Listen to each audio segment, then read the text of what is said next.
Architectural design is a modest solution for the problems of our urban fabric. It is imperfect yet grows to perfection over a period of time. It speaks of its time, its creator, and the human life, and yet yearns for a timelessness. Hello everyone, I'm architect Sian Francis, and welcome to Ed Studio. It's been a while, and I'm back again. Ed Studio is an architectural firm emphasizing on a design-oriented projects goal to bring in a new era of design language. It was necessary to be on my own to call my designs by my name. But at the same time, I believe all the design heads working together to state a new era of design language where today becomes a history to talk about.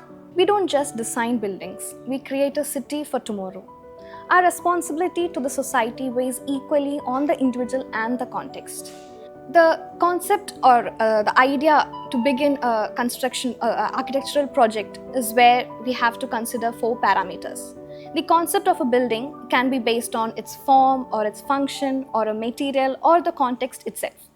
To understand or come up with a concept for a project, I personally follow these 4 parameters which helps me derive a modest solution for the problems.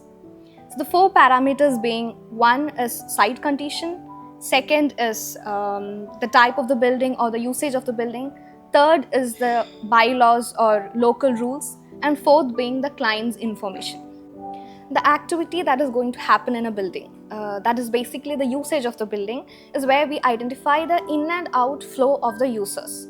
Only if we understand the usage of the building, we will be able to design in a way that we focus the design pattern or the concept to understand what they are supposed to do in the building. For example, if it's a museum or a library, let's take museum. So we want the users to look at a certain wall, and we want to grab all the attention of the users to a certain wall.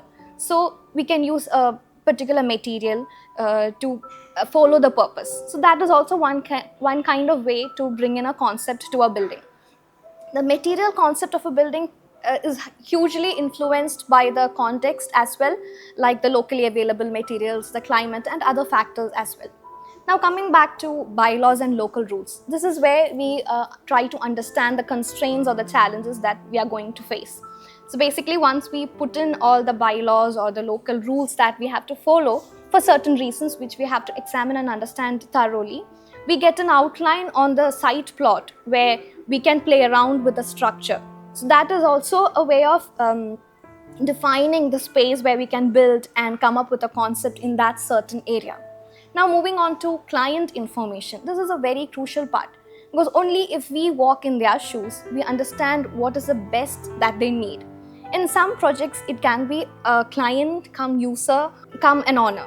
But in some cases, it can be the public. It will be users. And so we have to interact with the public to identify the people of a similar interest and chit-chat with them and understand what they are looking for to come up with a design-oriented concept where the users of the particular buildings is satisfied.